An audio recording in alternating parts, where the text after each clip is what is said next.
Hi, welcome to Starz Recapped. Today I'm going to explain a Thai drama series titled Ugly Duckling Series Don't, which was released in 2015. Spoiler alert, watch out and stay sharp.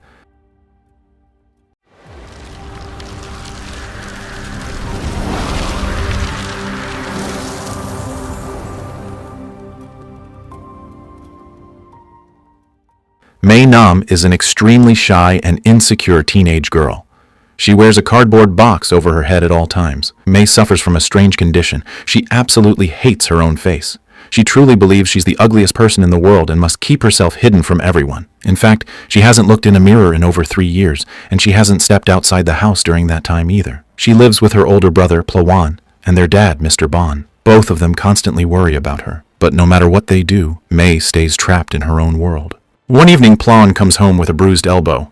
Quietly and a bit ashamed, he admits that he shoplifted, just to keep himself from getting into worse trouble. Plawan tried to shift the blame onto his sister. "Why don't you focus on May?" he snapped. "She's being a total psycho again because of her condition." His words hit Maewnam like a punch. Her chest tightened, and her breathing became shallow. One of her panic attacks was starting. The room around her blurred. Mr. Bon, who had become used to these reactions over the years, immediately stepped in. He knelt beside her, speaking softly. "It's okay, May. I'm here. Just breathe in and out." Slowly, with his help, May calmed down. The panic eased, but the sting of Plawan's words stayed with her. Later that night, May sat alone in her room, her fingers tapping across the keyboard. Her blog was her safe space. In a post, she began to share the stories she had never dared say aloud. They called her the ugly duckling now. But for the first 13 years of her life, Maewnam had been just like any other girl. She had friends, a normal social life, and she felt confident in her skin, but everything changed in middle school. She had fallen for the most handsome boy in her class. She was completely head over heels. One day, mustering all the courage she had, she confessed her feelings in front of everyone. What happened next shattered her. The boy didn't just reject her. He humiliated her. He threw her gift to the ground, called her the ugliest girl he'd ever seen, and told her to wear a bag over her head, said her face was like a jump scare. The entire class laughed. They followed his lead, calling her names and mocking her appearance. That moment broke something inside her. She shut down completely. She stopped going to school. She couldn't face anyone, not even herself. Mr. Bon tried everything to encourage her, to make her believe it would pass. But over time, he realized this wasn't just a phase.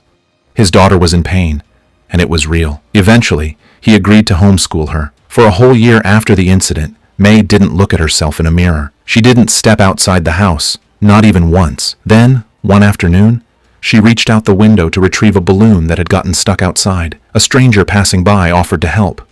Terrified, May grabbed the nearest thing, a paper bag, and put it over her head. In that moment, something changed. For the first time in a long time, she felt safe. She felt confident. The bag sat just right. It felt like it belonged. Since that day, she had never shown her face to anyone, not even herself. Eventually, the paper bag was replaced with a box, sturdier, more reliable. Over time, it became Maewnam's shield against the world. Her family caught glimpses of her face now and then, but May still preferred to stay hidden, even from them. She barely allowed herself to look in the mirror.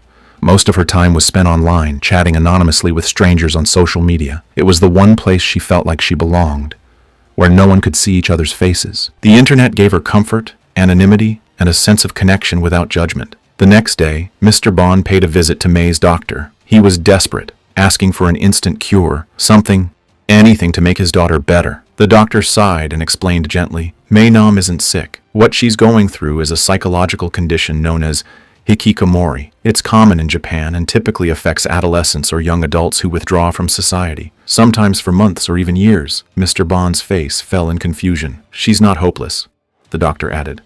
"In fact, her case isn't that severe. She still talks to you and her brother. That means there's a chance for her to reconnect with the world, but you must act before she shuts you out too." That night at dinner, May drank her soup through a straw, never removing the box from her head. The atmosphere was tense. Mr. Bon cleared his throat and spoke in a heavy voice. "Kids, I need you both to listen to me carefully." Before he could continue, Plawan interrupted.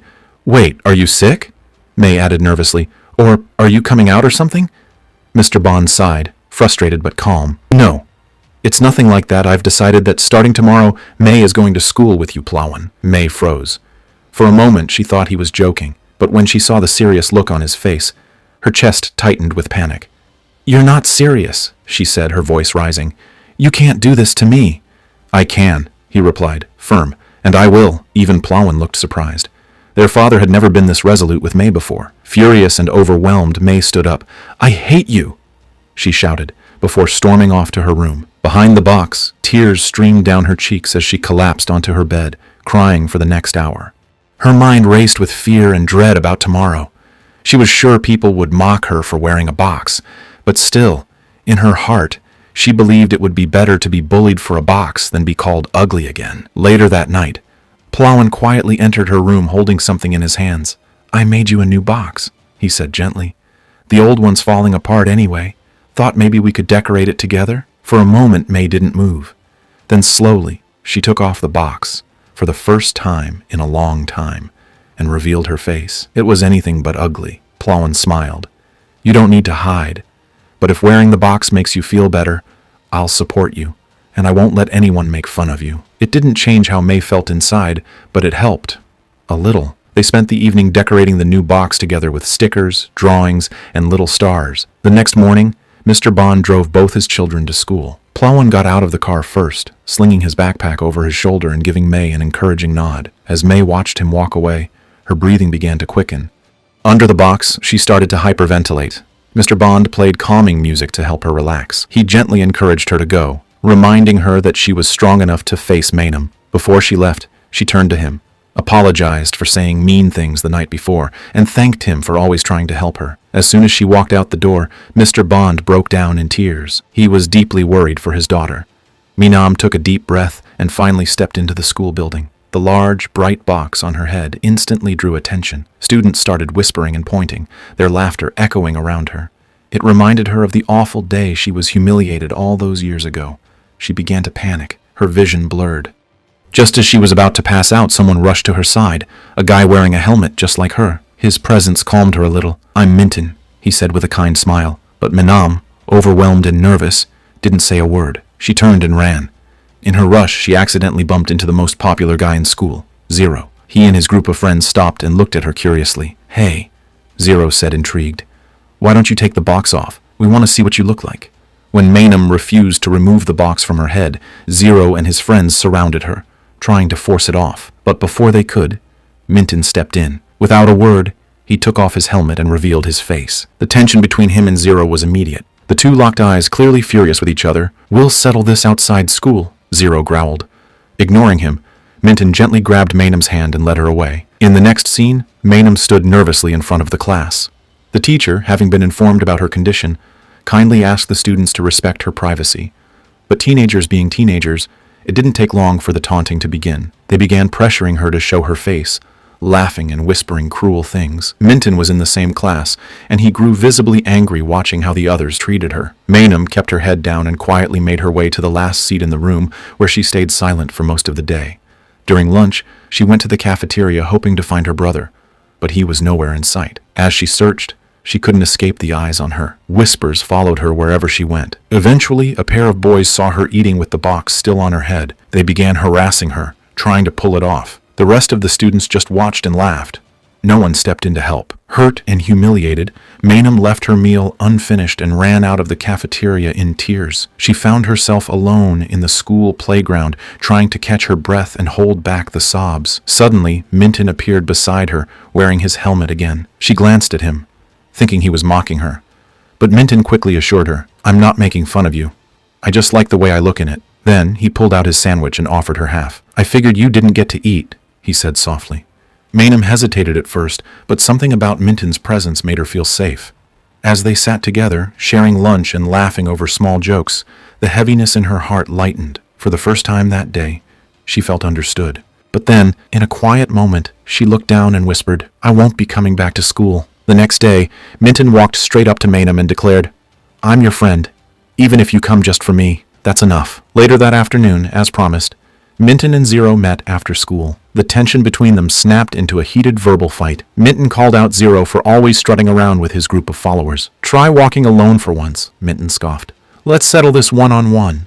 Zero smirked and told his friends to stay back. Without hesitation, Minton landed the first punch. Zero staggered but came back swinging with an equally powerful blow. The fight turned into a wrestling match, fueled by months, maybe years, of unspoken anger and pride. Meanwhile, Maewnam was on her way home when she caught sight of the brawl. Before she could react, flashing police lights appeared, and the boys were forced to separate. As Zero was walking away, he noticed Maewnam watching from the sidewalk. Without a word, he grabbed her wrist and pulled her along. They ran until they reached a quiet alley. There, in a sudden burst of emotion, Zero ripped the box off her head. In that moment, time seemed to freeze. He stared at her, utterly speechless, but Maewnam, her heart pounding and panic rising, misread his silence. Her past trauma came flooding back. Every insult, every cruel laugh, every time someone looked at her like she was a freak. Overwhelmed, she collapsed. When Maewnam finally woke up, she was in a hospital bed, the box nowhere in sight. She immediately panicked, her breathing erratic. Nurses rushed in to calm her down and placed a face mask over her to ease her anxiety. Her father sat beside her, guilt written all over his face. "I'm so sorry," he whispered. "I shouldn't have made you go to school. This is all my fault." He promised not to pressure her anymore and said she could stay home as long as she wanted, but to everyone's surprise, Maewnam quietly said, "I want to go back to school." Her father's eyes widened. "Why?" She looked straight ahead. "Because I want to get revenge on Zero for what he did." The next day at school, Zero sat alone, lost in thought. He couldn't stop thinking about Maewnam, about her face. She was beautiful, but why did she hide? Just then, Maewnam arrived. Without warning, she walked up to him and slapped him across the face. "That's for yesterday," she said coldly. Zero's friends started to move in, but he held up a hand, stopping them. "I just want to talk," he said. He reached out and tried to remove her face mask again, but this time, Minton appeared out of nowhere and yanked his hand away. "Don't touch her," he growled. The two boys were ready to fight again, fists clenched and tempers flaring. But Maewnam stepped between them, pushing them apart. "Enough," she said firmly. She pulled them both aside. By now, the whole school was buzzing. Word had spread fast. Two of the most handsome guys in school were fighting over the mysterious box-head girl. Maewnam shouted at both boys, her voice cracking with frustration. "You're just making my life harder." Minton looked hurt. "I was only trying to help," he said quietly. Zero let out a sarcastic laugh. "Please, you just like her, same as me." Minton narrowed his eyes. "Is that true? You're trying to get with her?" Caught off guard, Zero stammered. "What? No! Why would I go for someone as ugly as—" He stopped mid-sentence, but the damage was done. Maewnam froze. Those words echoed in her head like a cruel déjà vu. Her past trauma rushed back like a wave crashing down, and then everything went black. She collapsed. Minton caught her before she hit the ground, holding her protectively. Zero stood there, speechless and jealous, as Minton carried her away. The next day, Maewnam shut herself in her room. She wouldn't talk, wouldn't eat, and refused to come out. Mr. Bond and Pluon paced outside her door, wondering what they could possibly do to help her. That's when they heard someone outside the house. It was Zero. He had come to apologize. But Pluon wasn't having it. "Go home," he snapped. "You're the reason she's spiraling again." The next morning, Minton showed up. Determined to lift her spirits, he knocked on her door again and again. "Please," he said, "just come out." Eventually, Maewnam opened the door, wearing a face mask. Her eyes widened in surprise when she saw what Minton had brought. A bright yellow duck-shaped box. "I figured this one might suit you better," he said with a grin. She burst out laughing for the first time in days. To top it off, Minton had made a matching duck helmet for himself. They wore their silly headgear and sat down together. Not to start a band like Daft Punk, as Minton joked, but simply to share a quiet meal. "I'll always be here for you," Minton said. "Come back to school, with me." The next morning, Minton drove her there. At school, while Maewnam was briefly alone, Zero approached her to apologize, but Pluon spotted them and interrupted, warning Zero to stay away. Later in class, a girl named Ozone approached Maewnam with an odd request. A rumor had been circulating that Maewnam and Zero were dating. Since Zero might listen to her, Ozone begged her to convince him to stop bullying others. "I have nothing to do with him," Maewnam snapped and stormed off. Even during lunch, students crowded her with similar requests, but she turned them all down. Then someone rushed over. "Your brother! Zero's gang is beating him up!" Panicked, Maewnam ran to find Pluon surrounded by Zero's friends, bruised and on the ground. She screamed, "Stop!" Zero immediately ordered them to back off. "He started the fight," he insisted, but Maewnam was furious. "You're nothing but a thug. You bully weak students for money and homework." Zero looked around at his crew, stunned. "I never told you to go that far," he said, shaken. Maewnam stepped closer. "Then stop. If you want to prove you've changed, stop hurting people. Zero stared at her and replied, only if you take the box off. Right here. Right now. Maewnam hesitated, but realizing there was no other way to help, she slowly reached up and removed the box. Gasps echoed across the courtyard. Her face, clear, expressive, and beautiful, left everyone speechless. Later, she ran to Minton and hugged him tightly, tears streaming down her cheeks. Everyone saw me today, she sobbed. He was stunned to see her for the first time, but he just held her gently and said, "You're okay now. I promise." That evening, at home, Pluin showed her the school's online page where someone had posted her photo. The comments were overwhelmingly positive, people calling her beautiful, brave, and inspiring. But Maewnam wasn't convinced. She stared at the screen, uncertain. Later, when she entered her room, she noticed her window was slightly open. Then Zero appeared. "Shh," he whispered. "I just needed to say this." He looked at her, completely sincere. "I'm sorry for calling you ugly. I didn't mean it. Truth is, you're the most beautiful girl I've ever seen." Then he was gone, but his words kept replaying in Maewnam's mind. She messaged her internet friend and asked her to check the photo on the school page. Her friend replied instantly, gushing, "Oh my gosh, you look so cute." Maewnam's heart fluttered. Maybe they weren't lying. With trembling hands, she reached for the mirror she hadn't touched in over 3 years. And for the first time in forever, she really looked at herself. She was beautiful. The next day, Maewnam walked into school with her head held high. No box, no mask. Everyone turned to look, whispering and staring. But this time, they weren't mocking her. They were admiring her. Though nervous, Maewnam smiled. She was ready to start a new life, with a kind of confidence she never knew she had. That's my explanation of the movie Ugly Duckling Series. Don't. So, guys, what do you think of the series? Drop your thoughts in the comments. Don't forget to subscribe for more videos like this, turn on notifications, and leave a like to support the channel. Thanks for watching.